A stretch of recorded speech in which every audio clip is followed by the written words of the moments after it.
How many family men have jumped into the business game only to lose their family in the process? They start out with all of the best intentions in the world to start a business in order to have more freedom and be able to spend more time with their family.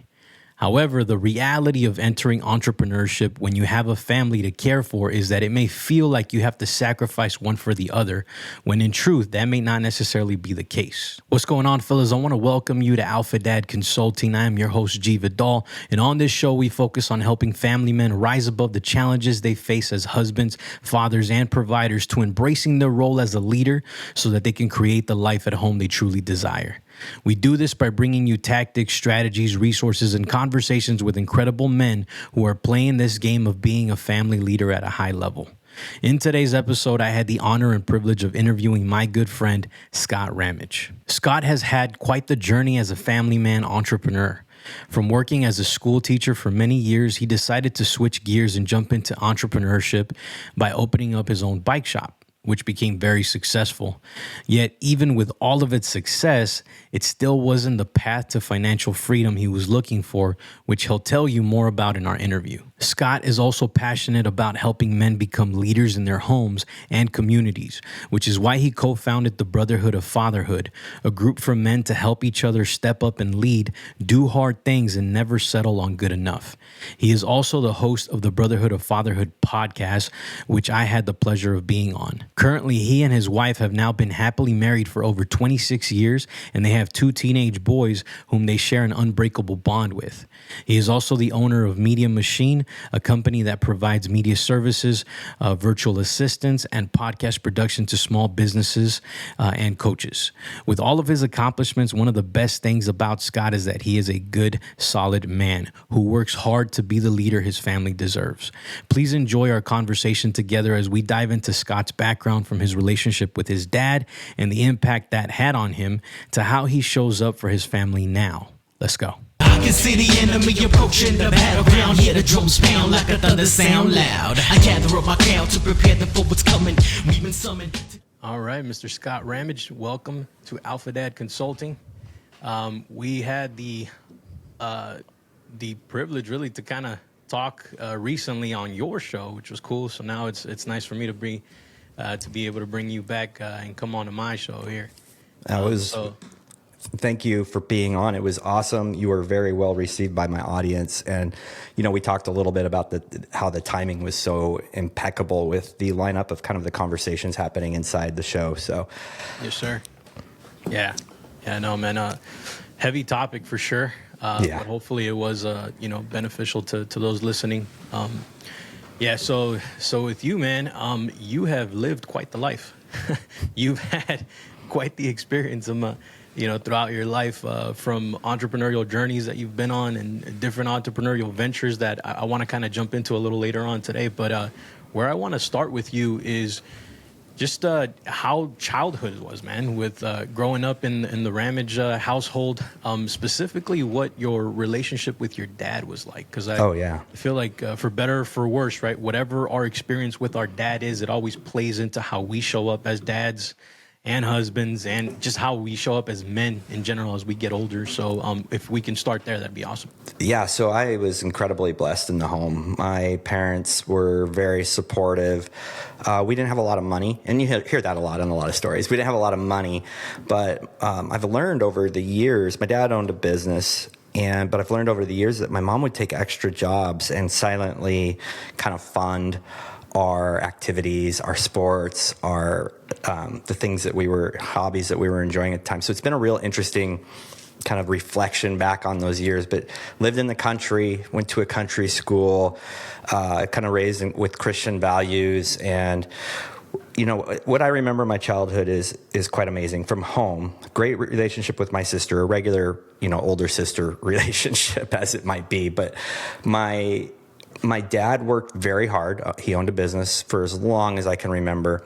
And we were part of that, but it wasn't the overwhelming structure in the home. It wasn't the thing that was always talked about, which was really cool. So he would come home, and first he'd give my mom some attention. And every day, work hard, come home, and he would then have hands-on time with my sister and I.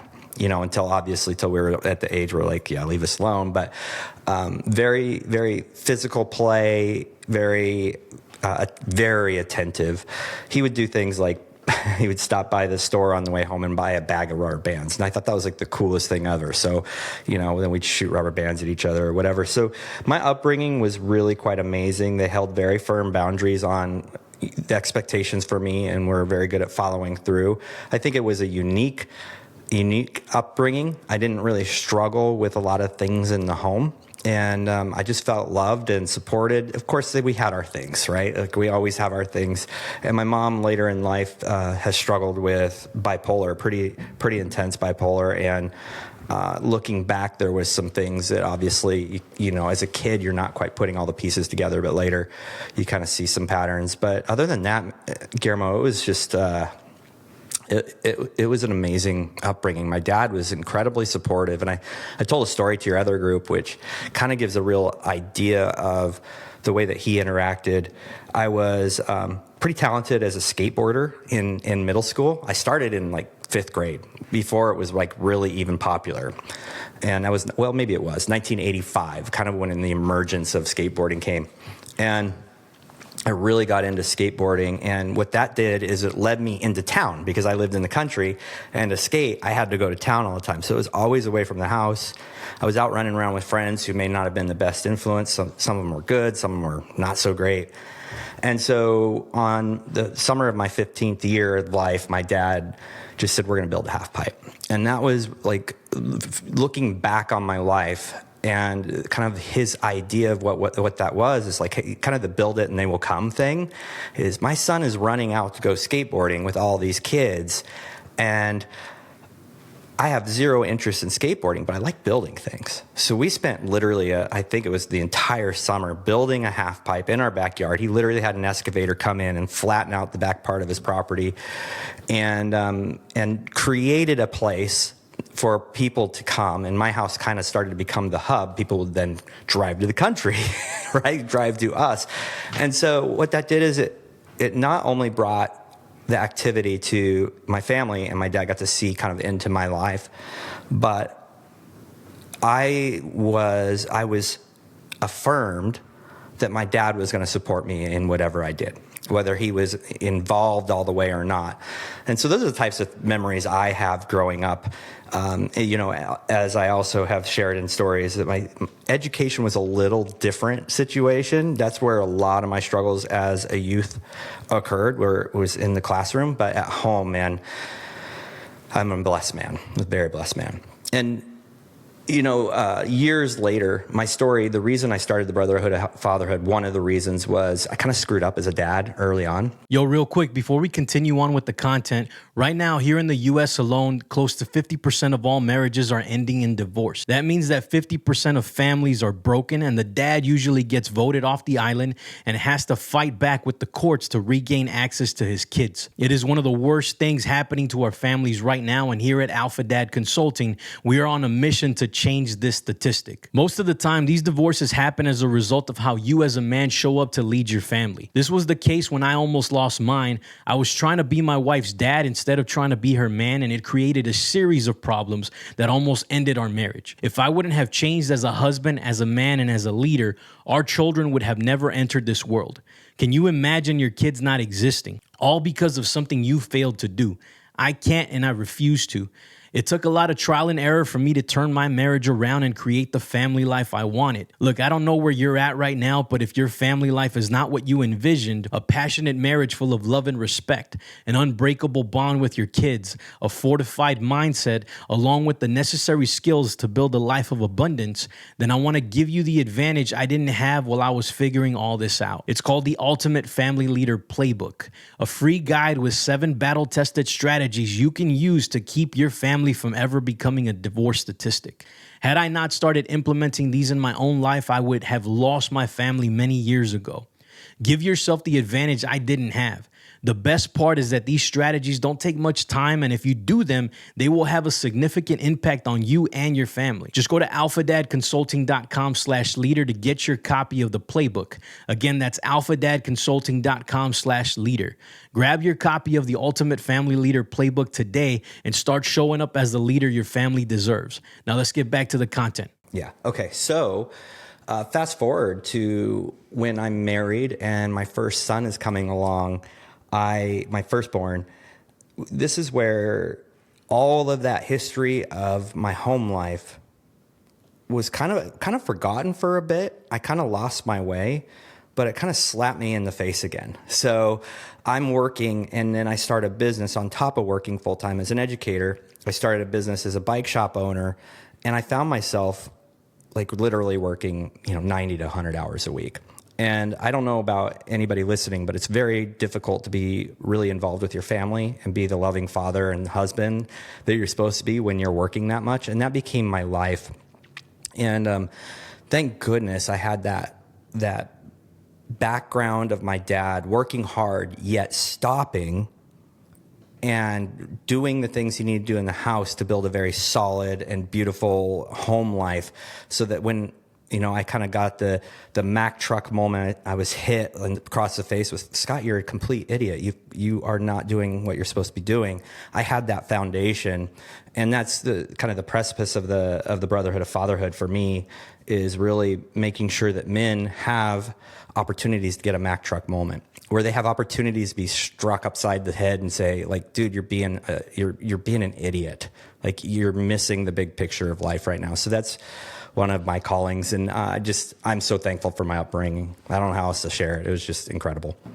Yeah, no, man, it sounds like your dad was doing right by you guys, man. And what's funny too is I think about how in the space that we're living in right now, right? We have so much access to information, YouTube and books, and all these different kind of men that we can look up to in the entrepreneurial space or in the dad space and the men's masculine space, whatever it is, right?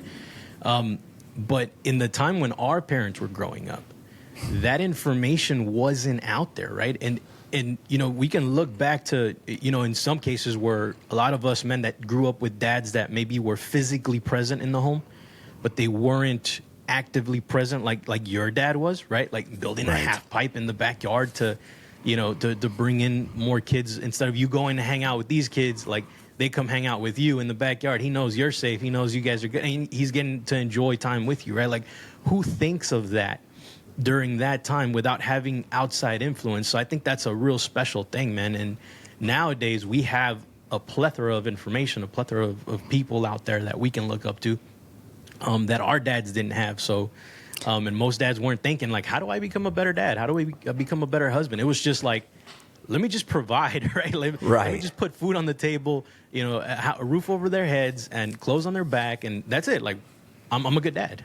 It's quite amazing thinking about it, thinking past on it. I've never really thought of that, where the influence came. I know his dad was good, he had a good upbringing, but his dad did work a lot, and it was work and play. It was, you're fishing or you're working. And so I don't know how that kind of fit. I think he didn't have that same structure or opportunity that I had, but I was really curious. He spent, I would say it was his foundation in his belief system is where he got, like, that was the playbook for him, was the Bible. And I saw him reading it all the time, because you're right. We have so much information in front of us. Literally the steps to be the best husband and best father and best employee or employer or entrepreneur are all free. They're all free and they're readily available. The thing is you actually have to go out and search them out, find which ones are good, and actually implement to do the right things and to grow yourself. So, of course, some men are really good at that. Many men just ignore it and don't do it. But, I think that's why in my content and in my podcast, and I unashamedly talk about the importance of having in my case, a biblical baseline for your life. Those are the guide rails of how you do everything. So I think that's where he got that. Yeah, no, for sure. Has that faith foundation, right? That foundational belief in God. And I want to get into that in just a bit here, but what I want to go back to is you talking about how when you became a dad, right?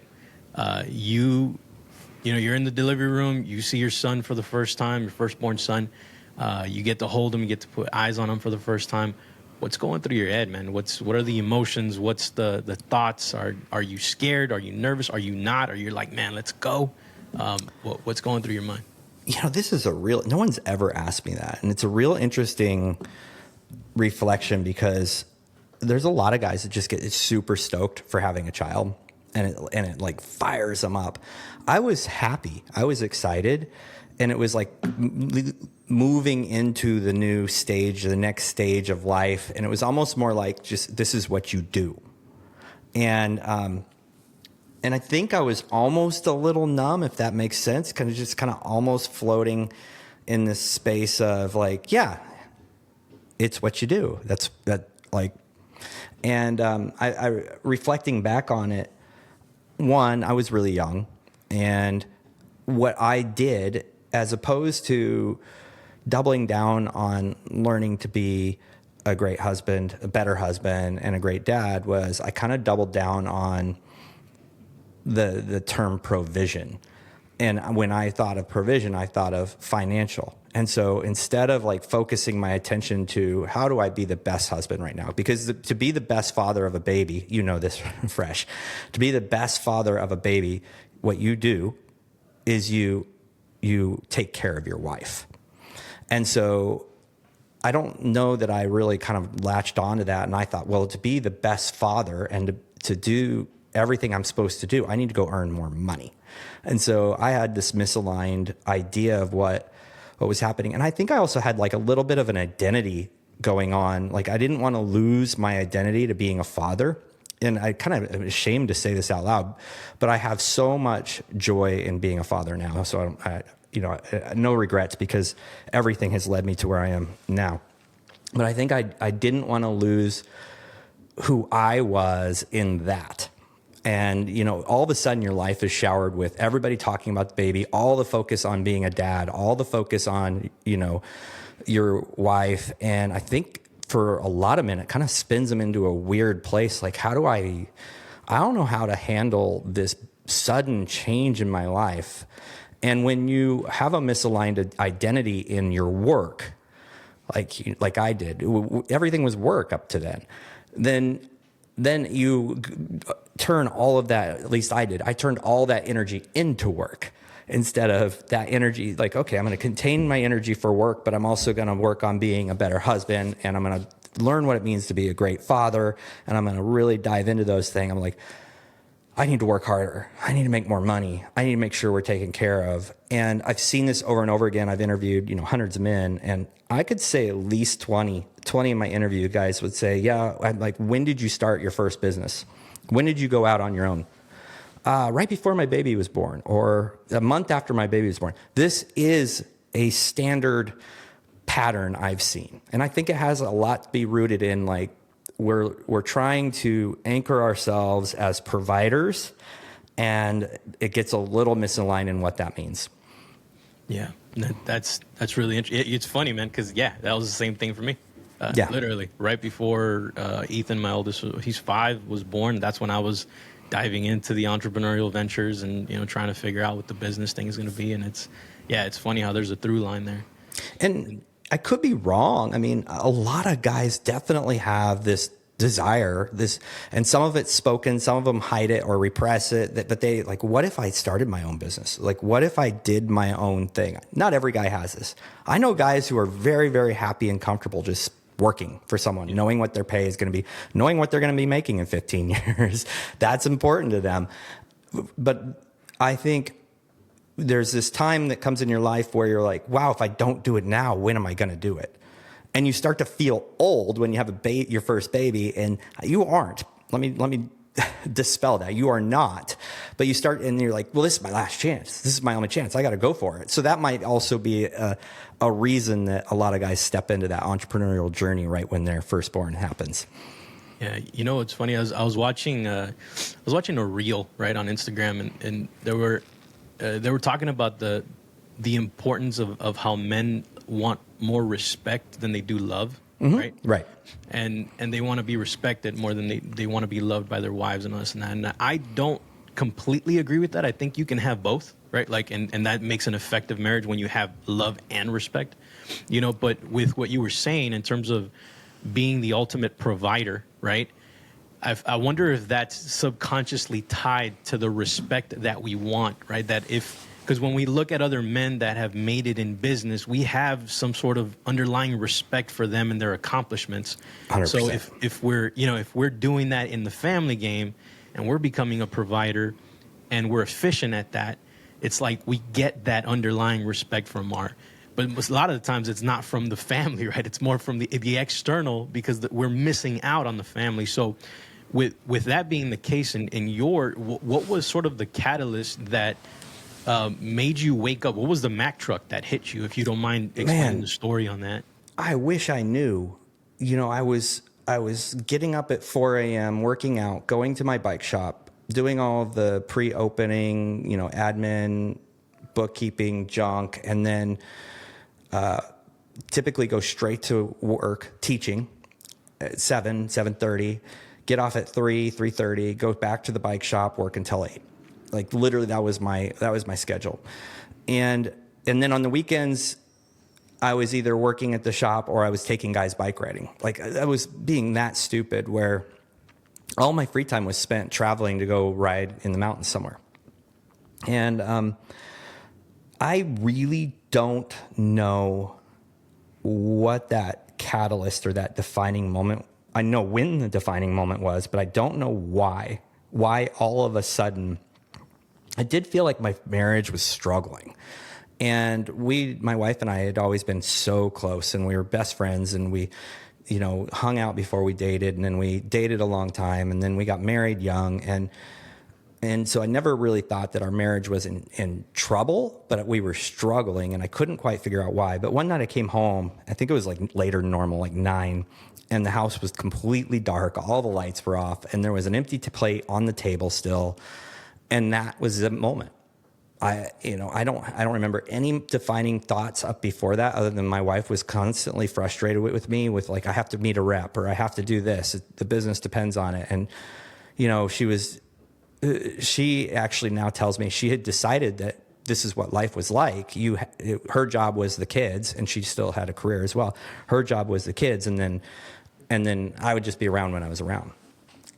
So it was that night I walked home, and it was literally like the scales dropped from my eyes. I don't know. It was a very sudden transition of, holy moly, what have I done?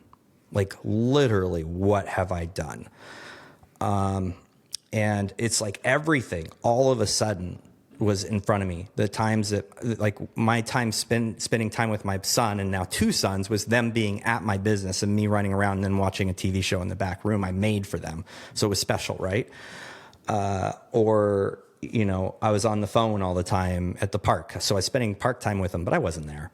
I was doing work stuff. And all of that flooded in really fast. And I hope that men either have someone tell them, or they get that moment of clarity and truth. And I'm sure if I were to unravel the days ahead of time, there were probably, you know, things leading to that. But it was very sudden for me. It was incredibly sudden for me. And so I went to my wife. I said, wow, I've messed up. I said, I don't think I can continue teaching full time and running the business. I don't think I'm doing what I need to do as a dad or a husband.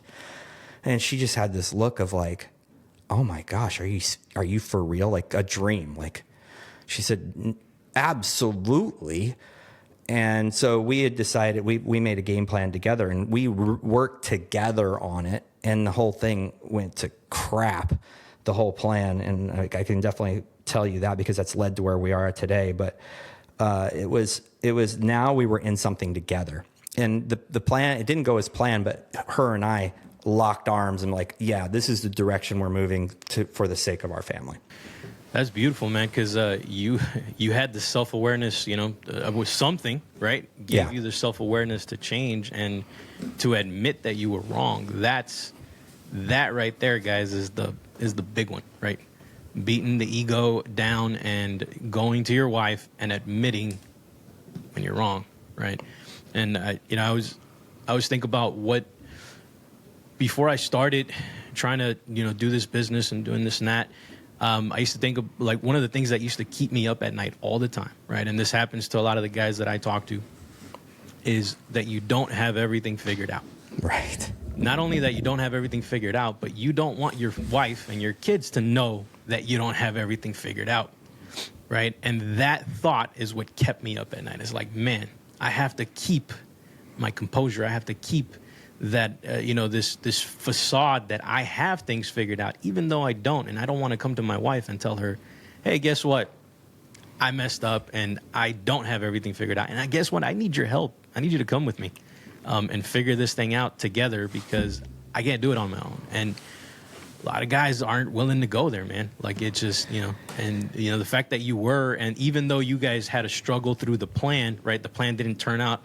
God, we make plans and God laughs, right? That's the big saying. That, so you guys made the plan, you started executing, it didn't go as planned, but in that process, in that journey, you guys grew stronger. It took, awesome. Yeah. So we did. I like, hey, I need help through this right away.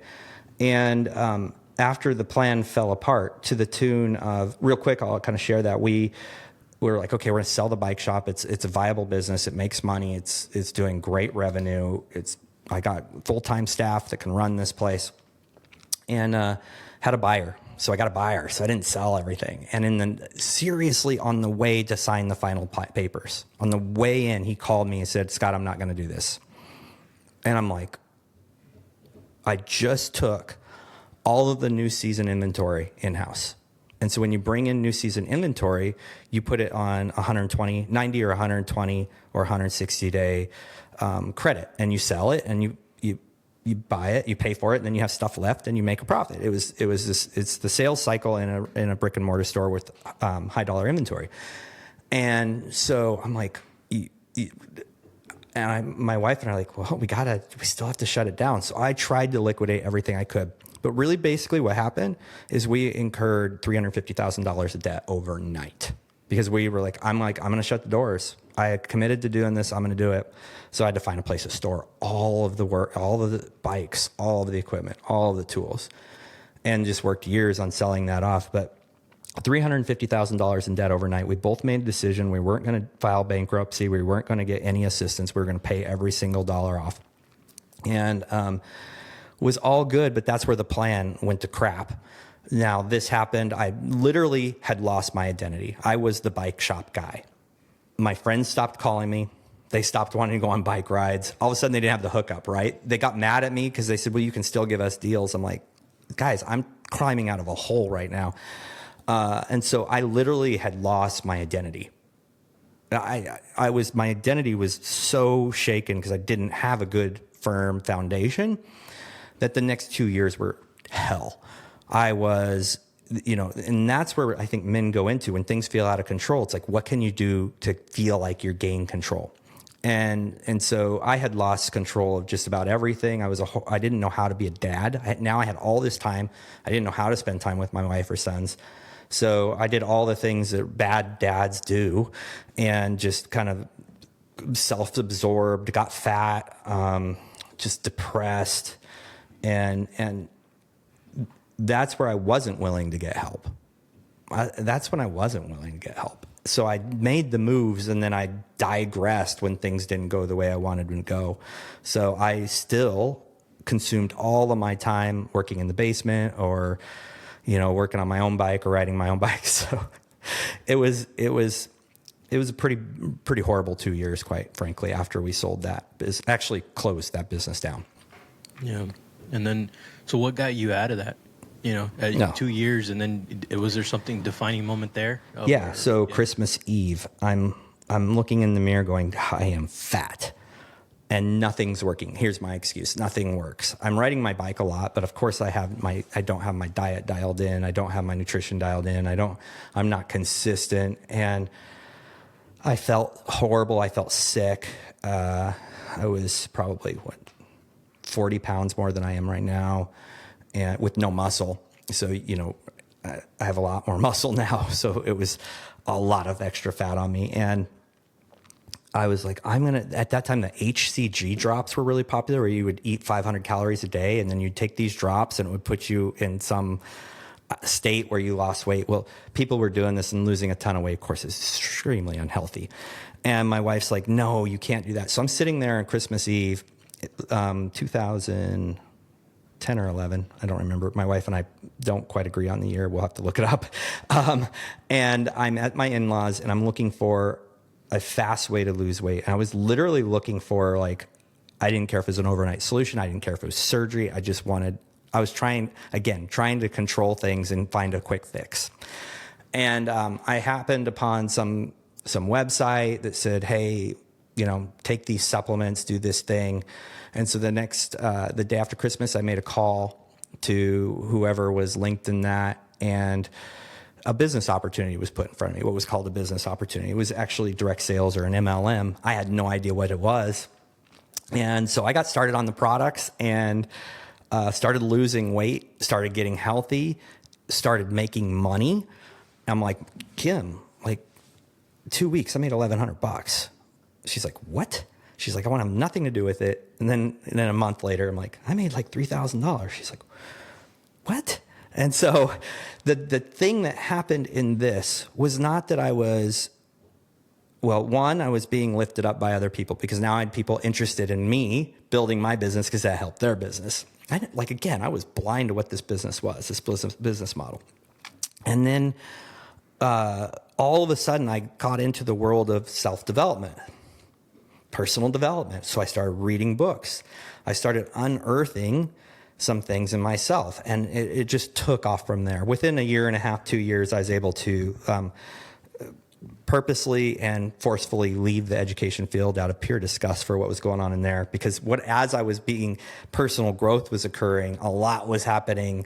And I'm like, wait a minute, this is a quagmire of crap I'm standing in here in the school system I was in.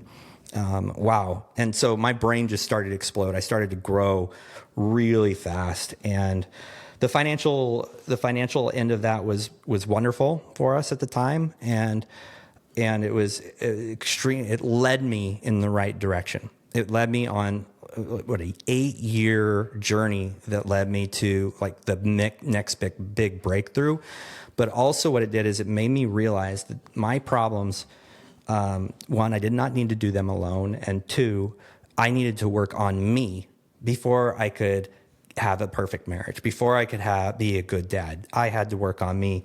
And that just started the ball rolling. And lots of other businesses in the meantime, lots of ups and downs through that. But it was literally the big change, and it just changed who I was. And my wife and I, funny enough, you bring up love and respect, we decided to run a church group for married couples and just pick that book and really kind of opened some new vision for me on how to love my wife. That was a big deal. And then she had pretty much lost most of her respect for me. So in those times, that was really pivotal for us. And since then, we've been deep into helping other couples through their marriages. It's been all of the pieces being put together over the years since that have been just absolutely incredible. And every failure, every stumble, every struggle, there's an absolute purpose today for all of it. And it's just an absolute gift. Yeah, that's awesome, man. Yeah, the fact that you guys are working together and making a difference in other couples' lives, taking your own pain and the things that you guys went through, the obstacles and the trials and that you guys had to go through. And but I feel like that's why God puts us through those things. It is. There's always we're always chosen for something, and there's a reason why we go through them. And then if we go about it the right way and we don't quit, right, we come out the other side, we come out stronger, and then we come out capable of being able to help others, which is really what it's all about, right? Right. And what I want to ask you, with the concept of God and faith, and how was that kind of interwoven in everything that you were doing during that time, right? Like coming back, getting into personal development, the success or failures of any business that you kind of jumped into, right? Was God always in the equation? Was he, Was he outside of that? Did he come back in? Like, how was that journey for you? I would say, so there'd been a slow fade for me where I was just going through the motions. If I made it to church, great. If I was there, whatever, I listened. I wasn't like this horrible heathen guy out there doing drugs and sleeping with other ladies or anything like that. But I was just kind of more the sideline Christian, just the Christian to say I was a Christian type of deal, because it's what I knew my entire life.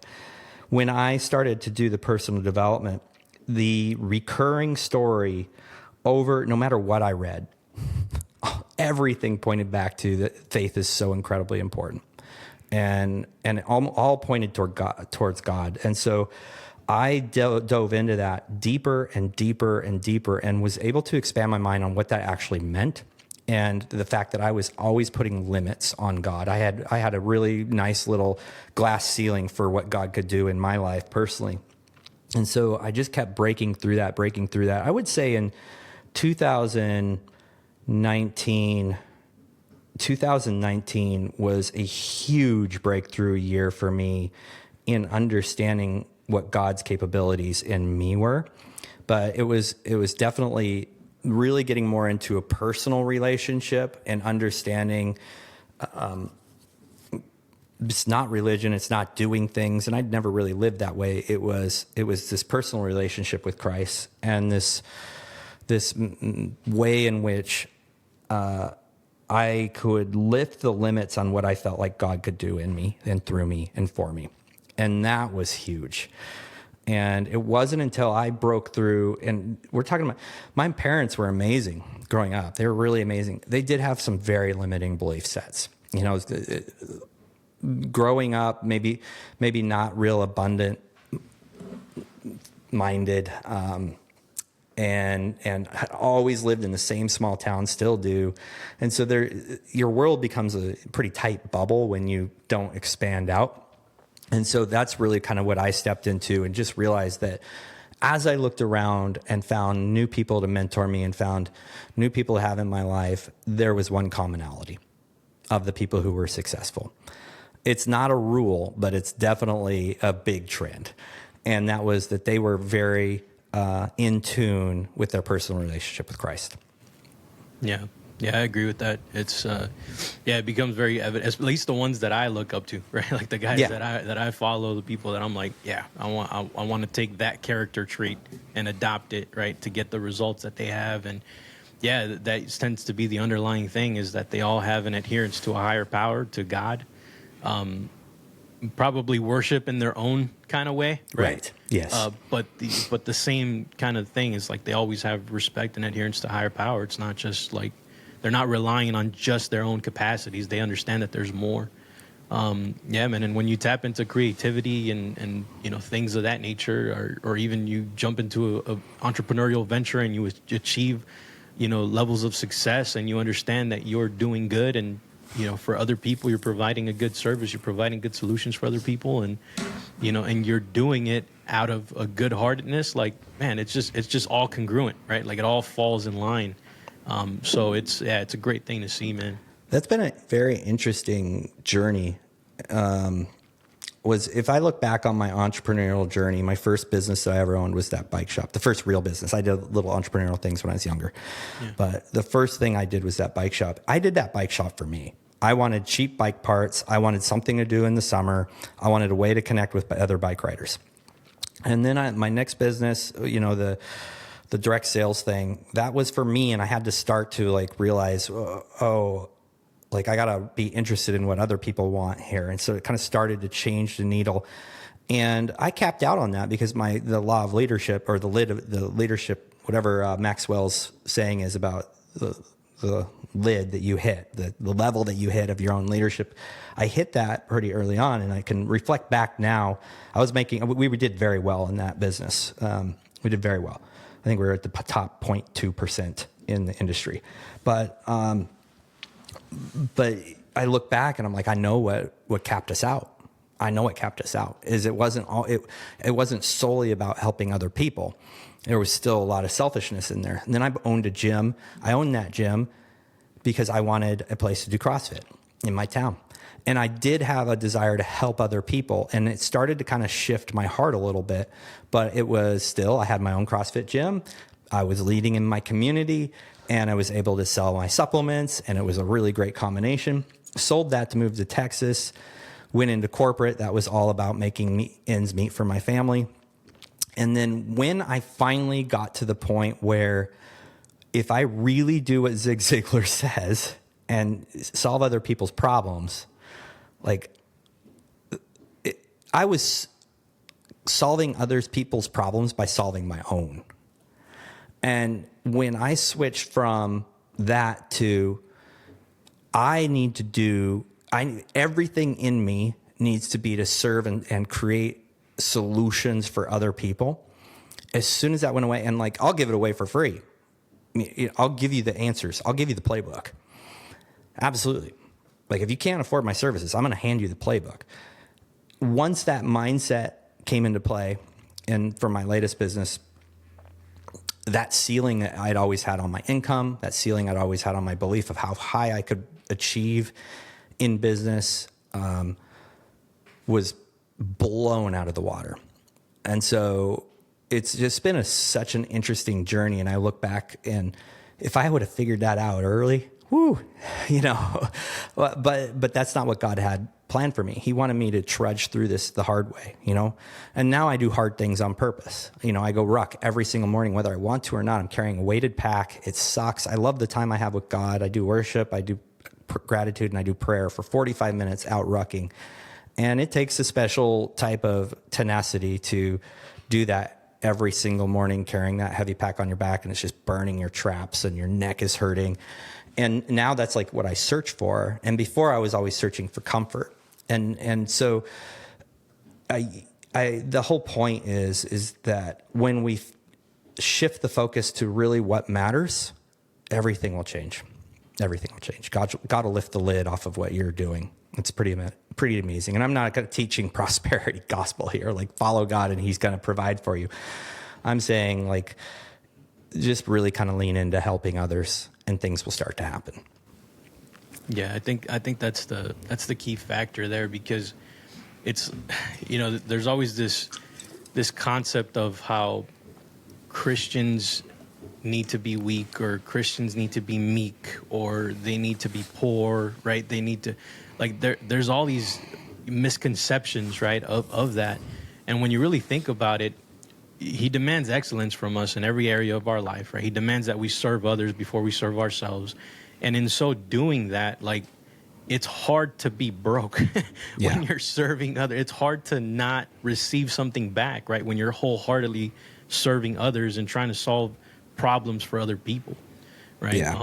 One thing I wanted to touch on with you, because you mentioned giving away the playbook for free, right? And did you see what Alex Hormozy just did? I with did. The launch of his book. Oh, absolutely. Yeah. I missed. I wasn't part of any of the marketing, which is astounding. Okay. I'm like his avatar, right? I'm like, what the heck? How did I not see any of it? So everyone was talking about it. Everybody's posting on it. And so the next day I sat down and watched the YouTube. Yeah. What were your thoughts when he drops the price at the end and giving away all that for free? Because it kind of goes in line with what you're talking about. So something really hit me. I think it was 4 or 5 months earlier. Someone said that Alex Hormozy was on the Real AF podcast with Andy Frisella. Yeah. And it was a 2-part series. So I'm like, well, I'll give it a go. And so I listened to that. I kind of trudged through the first one, and I actually know exactly, this is crazy, when big things happen to me, I know exactly, I could walk you back to that very spot I was at. I was out rucking. When the things started dropping that he was talking about, I know exactly where my foot hit when he started talking about this. I know the route I took. I know the feelings I had, but he started talking about this equation of giving and success. So I actually heard it from him there. And I really downloaded it at that time. It's like, hey, look, there is an actual equation that occurs. And if you just give stuff away, there will be a ton of return. And you just have to let go of your expectation of what that looks like. But he was kind of saying, you just have to trust me. I've done this. You have to give stuff away. So for him to do that was completely in line with his other message. And it was so crazy. I sent so many people that podcast because I had kind of grasped onto this months earlier and watched my business just start to go. It just started to go up, because I've had just massive growth over the last 11 months. I just started to see it just, and I was like, what did I do? Is I let go of what I was getting and was more interested in what I was giving. And so when he said that, it like just sealed the deal for me. I was all in on what he said about giving. And so then when I heard that on the pod, I'm like, I know where he's going with this because the return for him is massive. And of course, I ordered 3 books and a hat because I'm like, why wouldn't I? This guy just gave us massive value. I have zero issue spending $100 with him. Zero. In fact, it feels like a robbery to me. And that concept is so incredibly strong. So I hope people can get a hold of that. And we're so worried. And I tell this story all the time. It's the same for raccoon and monkeys. If they see a way to capture a monkey is to have a jar or a container tethered to the ground and have something in it that the monkey wants. With a small enough opening, it can get its hand in. But once it grabs whatever's inside that jar, the hand is bigger than the opening of the jar. That's how you kill a monkey. Because when you go up to it, he or she will not let go of that thing in that jar because he wants it so badly. And so you can just go up right to it and club it in the head because it's not going to let go of that. It's the same. This is the same concept. That monkey could have let go of that and gone find something else and lived a nice, fruitful life. But instead, he was so fixated on holding on to his golden nugget or whatever it was that it killed him. We humans are exactly the same. We're exactly the same with the knowledge we have with our business. Like, well, I can't give that away. Now, you have to be creative on how to give it away. I mean, I have to create that because, I'm not going to give something away that actually costs me money, but I'm going to give away things that have cost me money in the past, things that I've learned. So I own a VA agency. And so people will come to me. I'm like, I need a VA really bad. I can barely afford anything. I'm like, hey, look, you're not a good fit for my business because you can't rub 2 nickels together right now. But yeah, absolutely. You need a VA. So I'm like, I am going to give you the playbook of how to hire and train and keep an incredible VA. I'm going to give it to you free. This is thousands of hours of me doing it wrong and figuring it out. This is thousands of dollars spent, but here you go. And that has never, ever, ever served me wrong because those people will talk wonderfully about my service because they know. And later, I've had them come back and spend money with me. I've got money now. I'm ready to roll. And they go. And that is the concept, right? And so you have to be kind of creative. If you're a roofer, how do you give away a roof? You don't, probably. But you help people with solutions. If someone's like, I just simply can't even afford my deductible, well, maybe you say, hey, look, if you got up on the roof, here's the spot you need to pay attention to. Here's an article on how to fix it. Okay, give them all of the answers. Tell them exactly what nails and hammer and equipment to buy.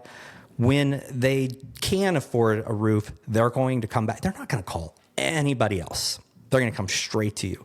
So it's the parable of sowing, and it really does pay off. You just sow seeds. Some of them will fall on the right ground. Some of them won't. And Jesus really had it figured out as far as like spreading the word, as far as spreading your faith, as far as giving so that you can be fruitful in your own life in many different ways. Yeah, man. Yeah, I love that. And I agree with you wholeheartedly. Like, yeah, it's, when I first initially, I heard that podcast too with Andy. And I loved everything he mentioned because I know exactly the moment you're talking about when he was talking about that, giving and giving on a long enough time horizon, right? Yeah. Giving, and then letting them ask. Like, exactly. That was the thing. And it's like, what? Like, letting them ask? Like, what?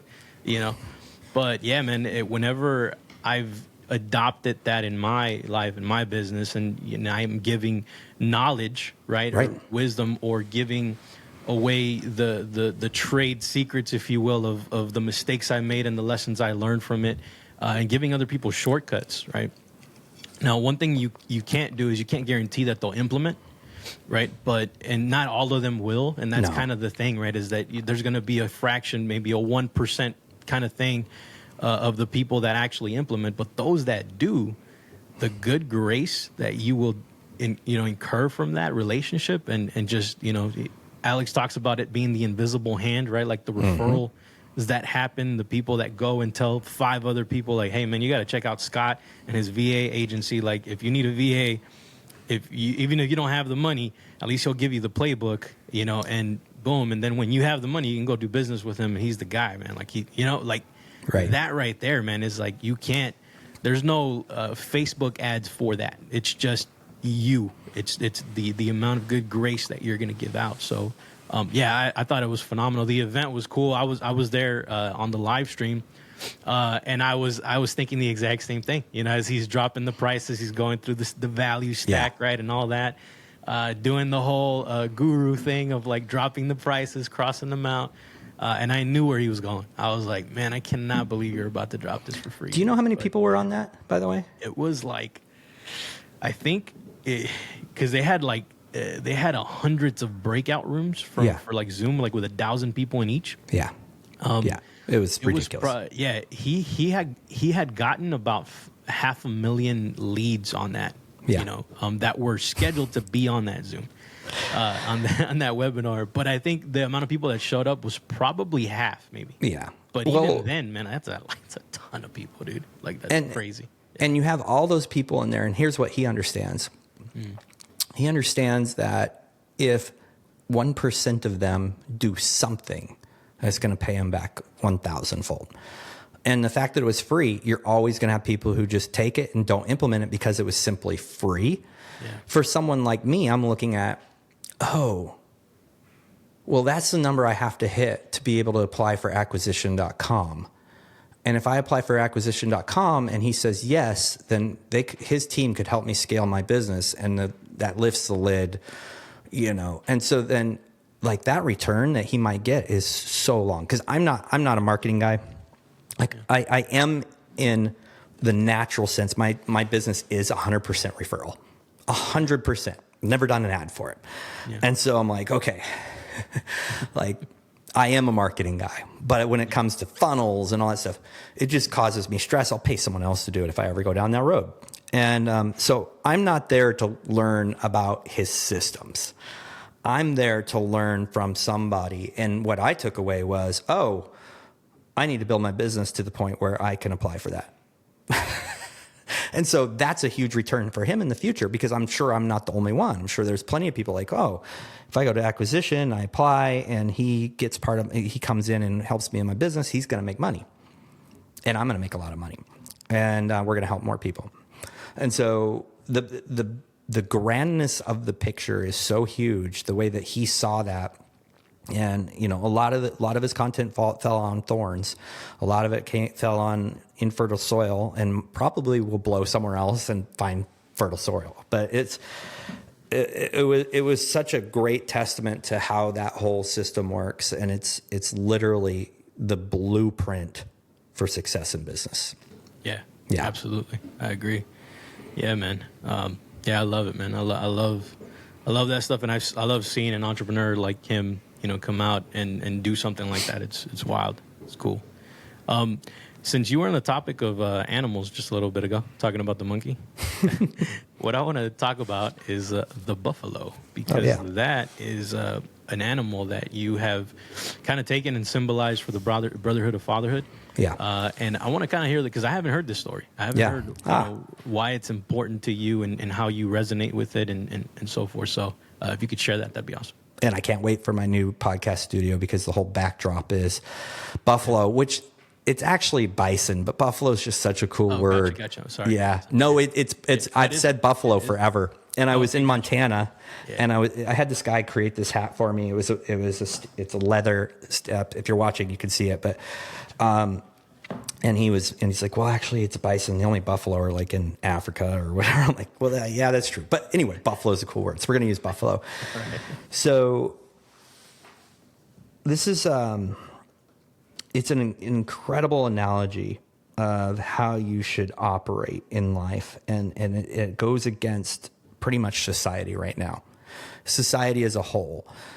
So it's very unique. And buffalo are one of the only species that does this. And I'd like to add humans to it. But especially up in the northern states, Wyoming, Montana, Canada, on the Rocky Mountain range, buffalo are out there on the flatlands, but they'll see storms coming over the mountain. It's very visible, and these are big storms. And so when that happens, the buffalo act in a way that is completely opposite of what every other animal does. And I'm going to compare them to a cow. So the cattle or cow will actually see a storm, and they'll turn their back to it and run away from it. And, you can't outrun a storm. You just can't. We're humans. That's Mother Nature. It's God's power coming down. We're talking about storms that dump, like multiple feet of snow. We're talking about blizzard conditions. We're talking about the type of storms that kill animals. And so cattle will run away from it. They'll get themselves all worn out. And then when that storm gets to them, it actually stays over them longer and beats down on them and kills more and injures more because that cattle is in the storm for so long and it's already worn out because it's been trying to outrun it. Buffalo are the complete opposite. They will actually turn into the storm. They will turn toward it and methodically move forward. They'll typically move in herds, and there will be a bull or usually a female buffalo that is in front, that is bigger and stronger and leads the herd through this storm. And so what happens is they suffer a lot less injuries. They suffer a lot less deaths because they haven't worn themselves out trying to avoid what was imminent in front of them. And they've attacked it with purpose and with a plan. And then they take the strongest to move through the front, break that snow. And so this is just such an incredible analogy for life. My goal is to live the way of the buffalo. And so when I see a challenge coming, it's to look to it, use mentorship, use guys that have been through it, use guys that might be a little longer in life than me. Find out how to tackle it and go straight into it. What we have right now is we have a world that avoids discomfort.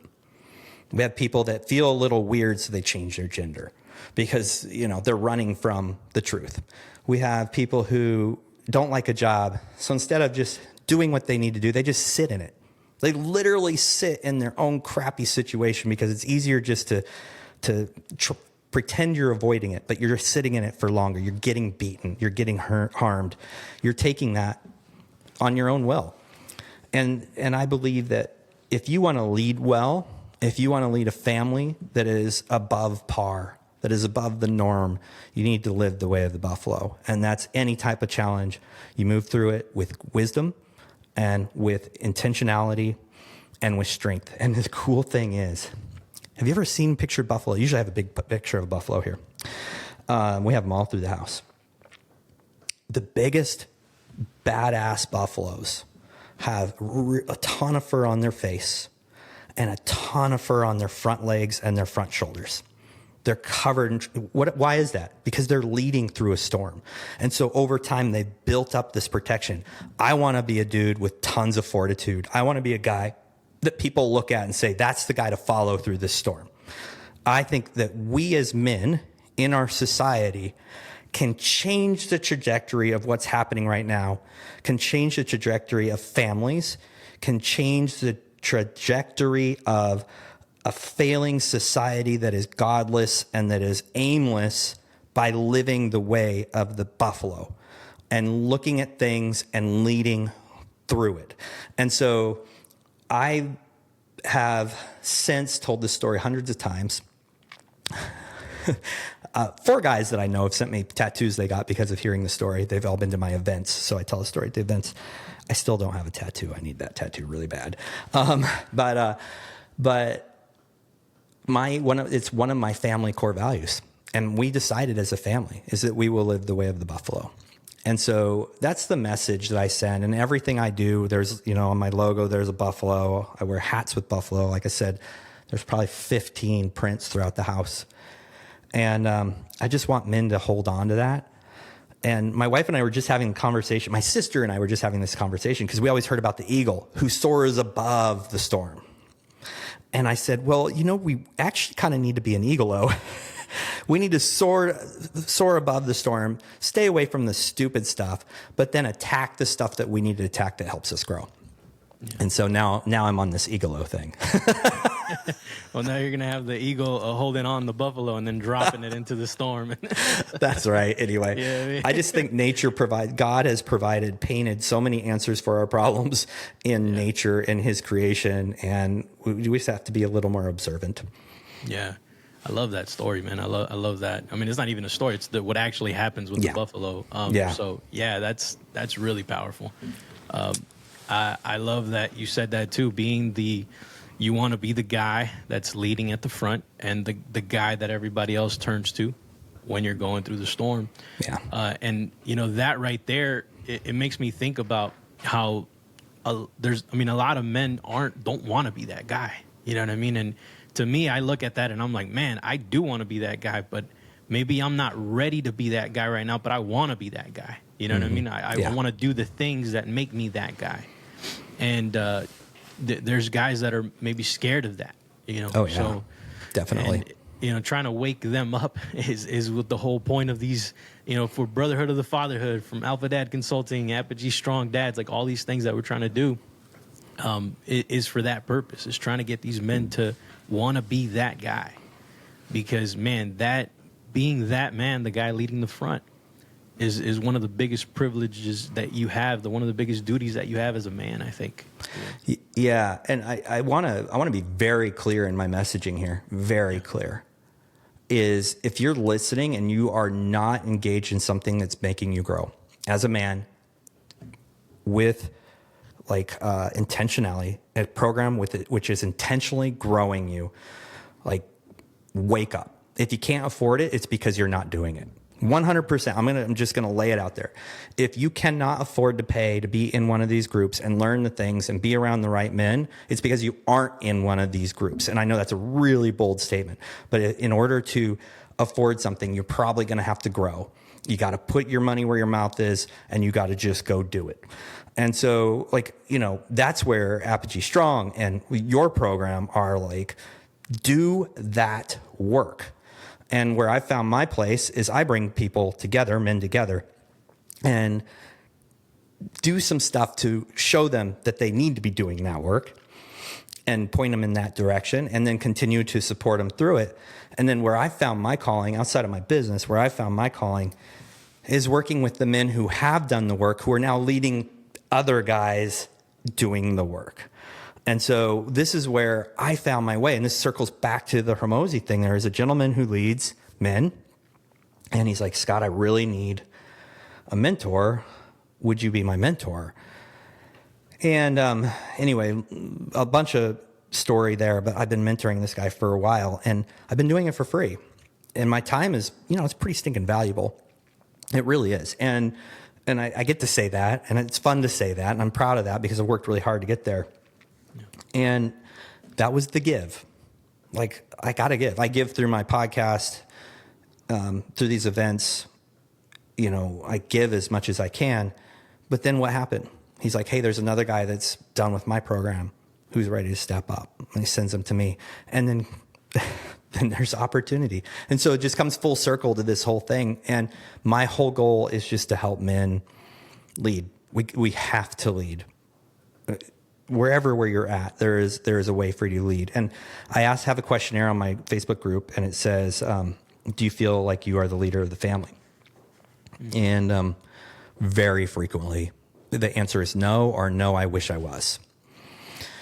And that speaks volumes. There's 4,000 men in there. Probably 6,000 have come through. 2,000 of them were not good fits, so they left. But that's a lot of numbers, and I've seen a lot of that data. And the truth is most men do not believe they are leading. Yeah. And that's sad. That's not okay. Yeah, that's not okay at all, man. Yeah. It's not okay, because that's exactly what we need. We need more leaders. All right, brother. I want to be respectful of your time. I know we're coming on the hour here. So what I wanted to do is jump on. Do you have time for a couple more? Yep. More questions? You I good? sure do. All right, for sure. What I wanted to ask you is, talking to the guy that's listening right now that wants to be a provider at a high level, right? Doesn't want to jump into, be a full workhorse, right? And kind of make the mistakes that you were talking about earlier, where you just jump into work and you're just all work all the time, right? And he wants to have a healthy balance, but he's stuck in a 9-to-5 job right now. He wants to get out of it, and he wants to start his own kind of side hustle, entrepreneur. He wants to enter that world. What advice would you give him to kind of start dipping his toes in that world, right? And be able to expand that to the point where he can exit his 9-to-5, right? And be able to have that full time and have a little more sovereignty in his life, a little bit more freedom to be his own boss, if you will. Yeah. First of all, I'd say you don't want to live a life of what ifs. What if I had done? And so I'm going to be the guy, if I don't, if I'm not mentoring the guy and I don't have all of the answers, I'm going to say you need to do it. You do not want to live a life of what ifs. And you're going to work long hours. There's no way around it. And I could have worked the bike shop and been a teacher and been an incredible husband and an incredible father. Could I have done that? Absolutely. What I've learned now, absolutely could have done that. I was trying to control a lot of things I didn't need control about. My identity was all in that. So then that meant more time. And so understand that your identity is not what you do. That is not your identity, because what you do can be taken from you in a heartbeat. Your identity as a father is even dangerous if all of your identity is in as a father, because your child can be taken from you. God may have a bit different plan for your child. Your wife may be taken from you.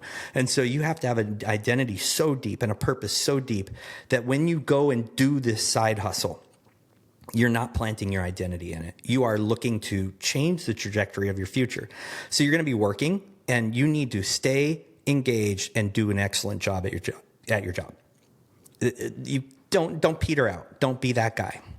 So still perform with excellence. How you do anything is how you do everything. So perform in your work with excellence. Figure out how much time and what that time looks like that you can start to build your skills and your side hustle, and devote that time to it. First, have a very real conversation with your wife, what that looks like financially and what that looks like time-wise. And then absolutely get a system in place that when you're done with work, you're done with work. When you're done with your side hustle, you're done with your side hustle. I am a huge proponent in that time is not equivalent to quality. And so maybe you have an hour of devoted time with your wife and your son where they don't, or daughter or kids. Maybe that's all you got while you're in this season of grind, but that time is sacred. And don't you dare take a call from a customer. I know you feel like you're going to lose it. You won't. And so what you do is you define those times and you compartmentalize as much as possible, and then you focus. And it's so hard to focus because I understand my brain is on business all the time, but so you have to work really hard. This is doing the hard things. And so I would say do it, but have a plan in place and understand the importance of devoted quality time with the ones that you love that matter more than everything else. And communicate with your wife so that you understand where she is at and you understand how what you are doing is impacting her. And then she understands, like if, let's say tomorrow I had to work until midnight, I would have this conversation with my wife as soon as I knew I had to do that. Hey, there's this thing coming up. If it's a non-negotiable for you, I'll figure it out, a way to get out of it. But right now, this is what it's looking like. What can I do to make sure that we are cool before I run into that? And so communication's huge as well. So, but by all means, just make a plan and start trying it. Yeah, I love that, man. All right, I'm gonna hit you with the last question that I always hit my guests with here, which is, in your experience, right, with working with so many men that you've talked to on your show, and even guys you've mentored, if you've had to narrow it down to a few traits, what makes a dad a great family leader?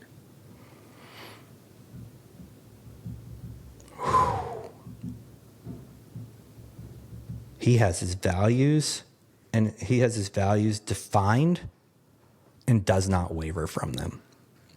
And they need to be in an appropriate order. And I know I've talked to you about this before. So I have core values or values, and they actually fall in line in order, and everything is decided upon in that order. And it's God first, my wife second, my boys, then family, then fitness and health, then friends, and it goes on and on.